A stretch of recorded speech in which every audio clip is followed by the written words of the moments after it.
January the 30th, 2017. Guys, I've got an important message, and you're looking at what many have called the Albert Pike letter. I'm going to go through this.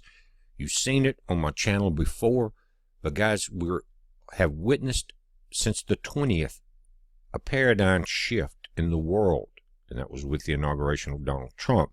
We're seeing protests around the country over this, but it is a minority. Even though some of the sanctuary cities seem to have a large protest, the Donald Trump voters are basically laying back, content with what's going on. But we must realize something, and it's very important, and what it has done, and why I say it's a major paradigm shift in power, physically and spiritually, is what is contained in the plans for the Third World War. Let's look at it. Now, just briefly, this letter was supposedly written by Albert Pike. Some say in the 1800s, some say in 1925 by a different author. Let me point out something, that it doesn't matter, because the information is extremely accurate, even if it was in the 1920s. But the First World War must be brought about in order to permit the Illuminati to overthrow the power of the czars in Russia. Now, what happened in World War II, remember? And of making that country a fortress of atheistic communism. Remember the Berlin Wall? The divergences caused by the agentur, or the agents of the Illuminati, between the British and Germanic empires will be used to foment this war. At the end of the war, communism will be built and used in order to destroy the other governments and in order to weaken the religions. And there was a lot more that happened in World War II than just World War I, than just that. You know, there was disease spread and brought back to the United States. Bodies were stacked in the streets of New York like cordwood, is the words they used, from the flu and other diseases. And they used a lot of chemical weapons in the First World War, trench warfare. Then we go to the Second World War. It must be fomented by taking advantage of the differences between the fascists and the political Zionists. We're talking about Germany, Israel.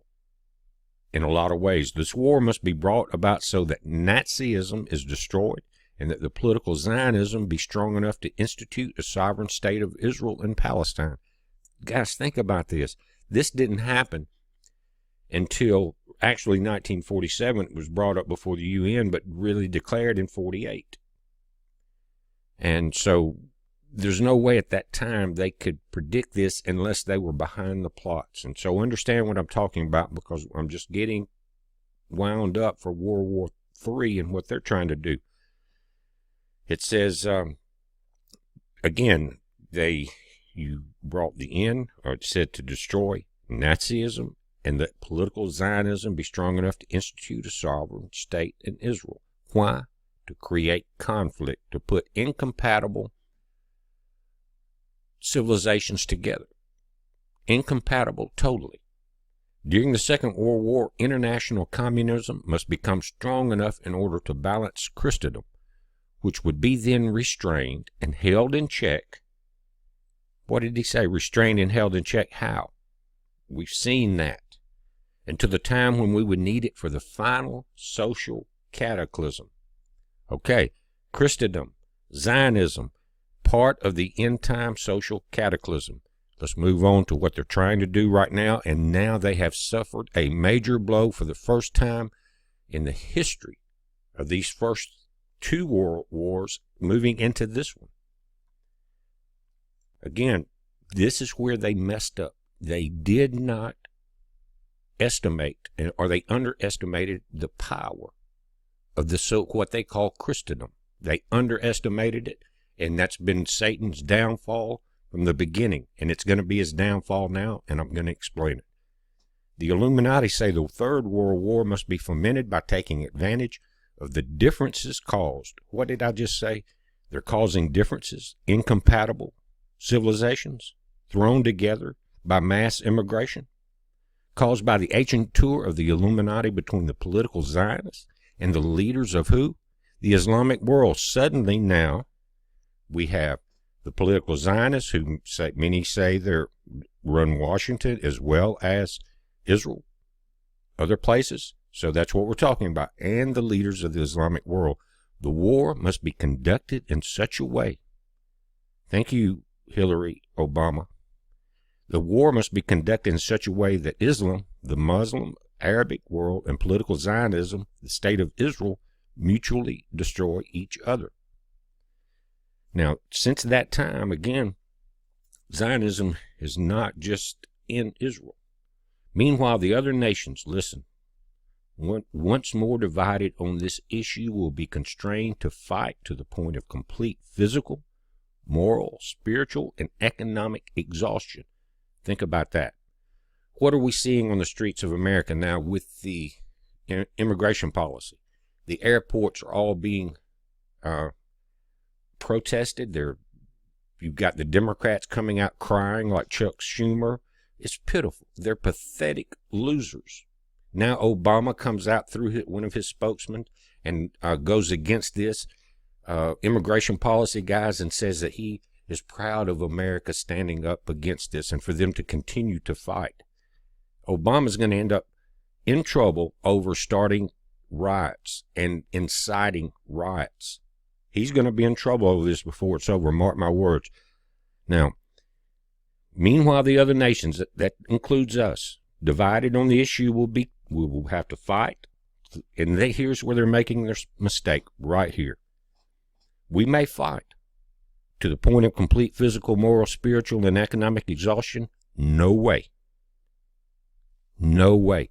They say, because let me tell you, we will not tire.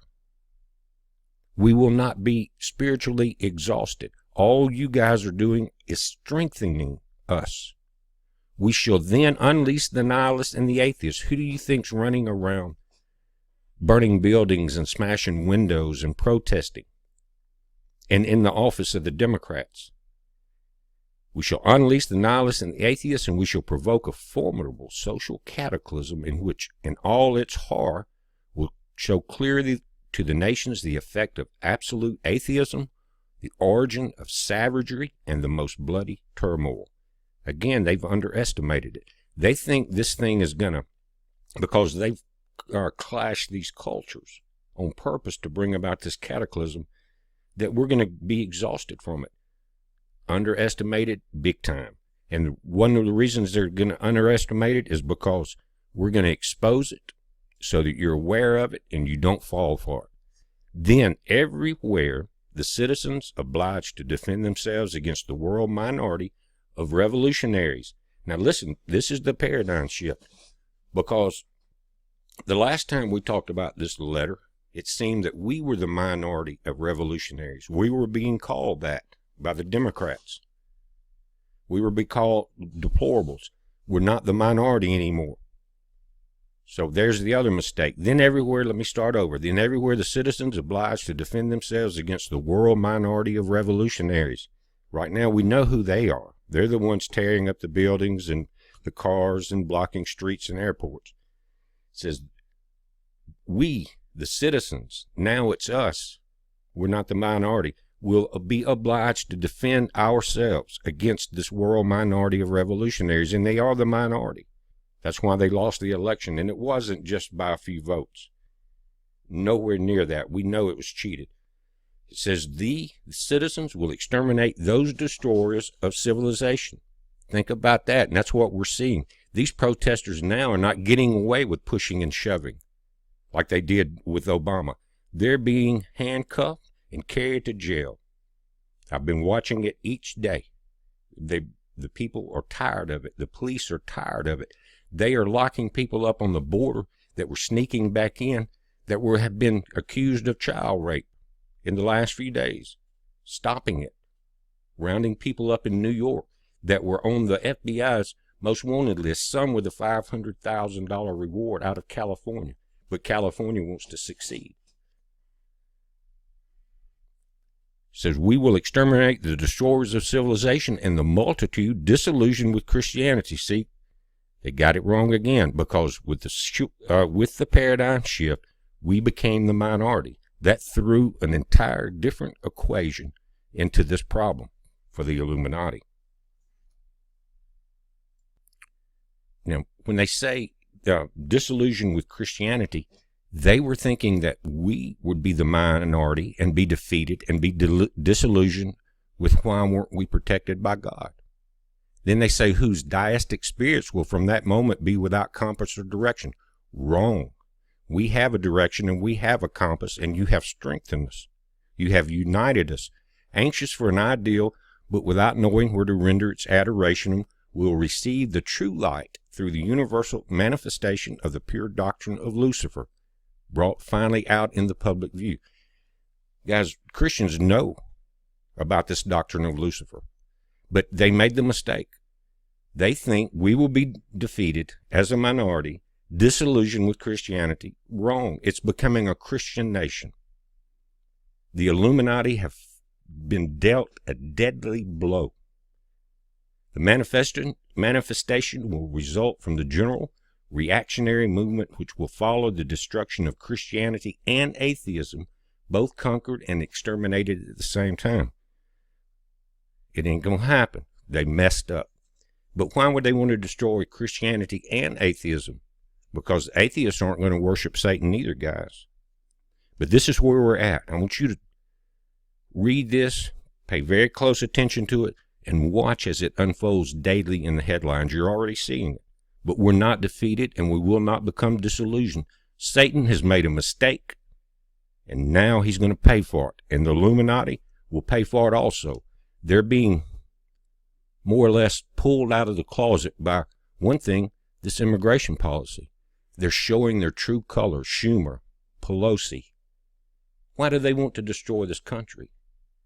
Why do they want to do that? They're protesting, but they didn't protest when Obama stopped Iraqi refugees or anybody coming in for 6 months from there. Nobody said a word. The press was all good with it. Part of the Illuminati press that we see now. Mainstream media paid off, except for people like Breitbart, Fox, a few others. But guys, don't let them get away with this. And I feel certainly, with 100% certainty, that they have made a fatal miscalculation of God's people. It's a heads up. Be safe.